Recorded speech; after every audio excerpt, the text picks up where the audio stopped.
Hello दोस्तों, मेरा नाम मोहित कुमार और आप देख रहे हैं मेरा चैनल MK स्टडीज़, जहां मैं अलग अलग एजुकेशनल टॉपिक्स लेता हूं और आपको उसके बारे में पढ़ाता हूं। तो हम पिछली बार कर रहे थे हिस्टोरिकल सोर्सेज और हमने हिंदू टेक्स्ट कर लिए थे, यानी कि ब्राह्मणिक टेक्स्ट। चलिए आगे बढ़ते हैं, बुद्धिस्ट टेक्स्ट करते हैं आज। बुद्धिस्ट टेक्स्ट दो प्रकार के होते हैं, पाली टेक्स्ट, अनुपाली टेक्स्ट। पाली टेक्स्ट में आते हैं त्रिपिटक, दीपवंशा, महावंशा, मिलितनाहो। अनुपाली टेक्स्ट में आते हैं दिव्यवदन, ललित विस्तार, आरा मंजूश्री मुल्कवाला। और त्रिपिटक में आते हैं, और आगे इनकी टाइप है त्रिपिटक में विनय पिटक, सूता पिटक, अभिधम्मा पिटक। चलिए आगे इनके बारे में और जानने की कोशिश करते हैं, इन्हें डिस्क्राइब करते हैं। त्रिपिटक हम क्या बताता है? पहले तो बात है ये मोस्ट इंपॉर्टेंट है और अर्लीस्ट है, पहले आया था, ठीक है। और इसने क्या किया, क्या बताया है? इसने हमें सोशल रिलीजियस लाइफ इंडिया के उस समय की बताई है, कैसी थी लाइफ। और इसके जो तीन टाइप्स हैं, विनय पिटक, सूता पिटक, अभिधम्मा पिटक। विनय पिटक में बताया गया है कि रेगुलेशन रूल बताया गया कि कैसे मोनेस्टिक लाइफ को लीड करना है। और अभिधम्मा पिटक में बताया गया है कि बुद्धा की डॉक्ट्रिन्स के बारे में बताया गया है एक सोशलिस्टिक मैनर में। सूता पिटक पहली बात तो ये बहुत बड़ा है और ये मोस्ट इंपॉर्टेंट है, ठीक है। और इसमें अलग अलग निकाय बने हुए हैं जो हमें अलग अलग चीज़ों के बारे में बताते हैं। जैसे दिग्ग निकाय है और उसमें आता है एक अमृता सूता पिटक का। उसमें बताया है कि क्षत्रिय की जो स्पेशल प्राइड है ब्लड प्योरिटी के लिए क्या है, डिस्क्राइब किया गया है। आगे अंगुतारा निकाय जिसमें 16 महाजन पद को डिस्क्राइब किया गया है। तो ऐसे बहुत सारे निकाय बने हैं जो हमें अलग अलग चीज़ों के बारे में डिस्क्राइब करते हैं उस समय की। आगे की जो विनय और सूता पिटक को फर्स्ट बुद्धिस्ट काउंसिल में बनाए गए थे, राजगिरी बिहार में कंपाइल्ड किए गए थे, बनाए गए थे 483 BC में। और अभिधम्मा पिटक बनाया था थर्ड बुद्धिस्ट काउंसिल में इन पाटलिपुत्र बिहार 250 BC में। BC से हमें ये पता चलता है कि क्राइस्ट जी के जन्म से पहले ये सारे जो इवेंट है इसमें बताए गए हैं। और ज़्यादातर जो टेक्स्ट हैं जो हमें मिले हैं इंडिया में वो रिलीजियस वे में लिखे गए हैं। चलिए आगे बढ़ते हैं।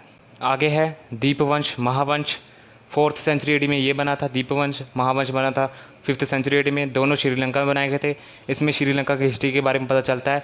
बट ये टेक्स्ट जो एंशिएंट इंडियन हिस्ट्री है उस पर भी नज़र डालती है, उस पर भी रोशन डालती है।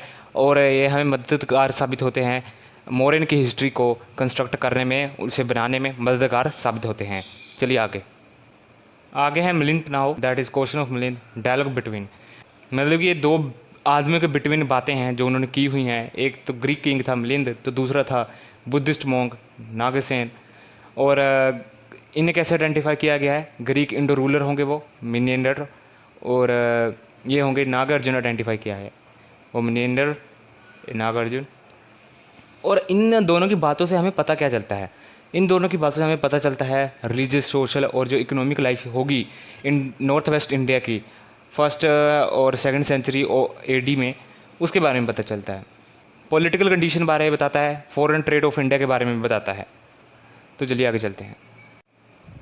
आगे आते हैं अनुपाली टेक्स्ट, जिसमें दिव्यवदन पहले आता है, जिसमें लेटर मोरन किंग्स और जो शुंग किंग्स हुए हैं उनकी स्टोरीज़ हैं। गौतम बुद्धा जी की स्टोरीज़ हैं, उनकी लाइफ के बारे में बताया गया है। पुष्यमित्र शुंग के भी स्टोरीज़ हैं जो शुंग किंग थे एक। फिर आगे आता है ललित विस्तार, जिसमें गौतम बुद्धा के एक्ट्स के बारे में बताया गया, उन्होंने क्या क्या किया रिलीजियस जो सोशल कंडीशन थे उनके साथ मिलकर उस समय, तो उनके एक्ट्स के बारे में बताया गया है। आगे आता है आर्य मंजूश्री कल्प, जिसमें प्री मोरन पीरियड से लेकर वर्धान पीरियड तक की पॉलिटिकल इवेंट्स बताए गए हैं। वर्धान पीरियड यहाँ हर्षवर्धन की बात की जा रही है। अब आगे देखते हैं जैनिज़्म टेक्स्ट में क्या क्या कैसे टेक्स्ट है, क्या बता रहे हैं। आगे आता है जैन टेक्स्ट, जो वल्लभी गुजरात इन 6th सेंचुरी AD में बनाया गया था, जब 2nd जैन महासभा थी उसमें। इसमें 12 अंक आते हैं, जैसे बुद्धिस्ट टेक्स्ट में पिटक थे, ऐसे इसमें 12 अंक हैं। पहला है चरंग सूत्र, जिसमें बताया है डिसिप्लिनरी रूल्स और रेगुलेशन के बारे में एक मौन के लिए। और दूसरा है भागवती सूत्र, जिसमें 16 महाजन पद और जो लाइफ महावीरा की उस पर लाइट डाला हुआ है। आगे है नाम धम्म कट सूत्र, जिसमें महावीरा की प्रीचिंग के बारे में बताया गया है। आगे के 2 अंक है वो फेमस जो जैन मॉन्क्स हैं उनकी लाइफ स्टोरी के बारे में बताता है। वो कौन से हैं?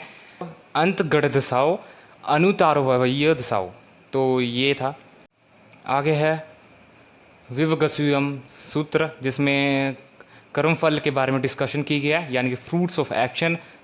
आगे है भद्रबाहु चरित, जिसमें जैन आचार्य भद्रबाहु के जो लाइफ है उसे चंद्रगुप्त मौर्य की जो लेटर लाइफ है, बाद में जो लाइफ हुई थी, फिर उसके ग्लिम्स के साथ बताया गया है। मतलब यहाँ हमें चंद्रगुप्त मौर्य के बारे में पता चलता है और एक जैन आचार्य जी के बारे में पता चलता है। आगे है प्रशिष्ट पर्व, जिसमें जैन आचार्य हेमचंद्र ने लिखा है और ये बहुत इंपॉर्टेंट टेक्स्ट है जैन टेक्स्ट में। So thank you so much.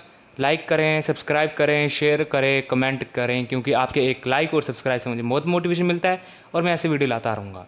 तो थैंक यू सो मच।